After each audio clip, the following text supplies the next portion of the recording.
Welcome to New York City, to my home, where we're going to talk about all my novels. Big Stone Gap was my very first novel. I wanted to remember 1978 in Big Stone Gap, Virginia, because that's the year that Elizabeth Taylor came to town and choked on a chicken bone. What's so interesting about Big Cherry Holler for me is that it's a book that I finished and then I threw it out.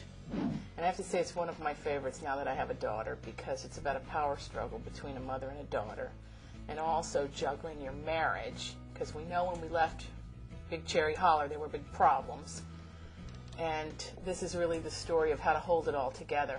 Lucia is really my love letter to Greenwich Village in New York City. Just the greatest place to live on earth. I got to explore all the themes of the Italian family that I grew up in, plus Italian families that I met along the way, and set it on this glorious backdrop on Commerce Street, which has to be my favorite street in Greenwich Village. I was very close to my grandmother, and she passed away, and I wanted to somehow take all these bits and pieces of life on the farm, of the stories of her father in the slate quarries, and the stories of her mother, and take all those stories and make kind of a background for what I feel the heart of the book is. It's a real love triangle.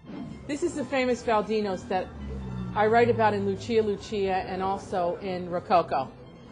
And it's simply the best Italian restaurant in New York City. And in Rococo, I thought it was particularly appropriate because we were looking for places in New York that were intimate and yet different, so that I like to tell you about places that you're not going to read about in a big magazine and say, oh, I should go there. What we wanted to do was give my readers who love the recipes in the book, I get as many letters about the recipes in the novels as I do about the other elements of the novels, the characters and the action and the storytelling. They love all that stuff, but they always go, can I really make that cake?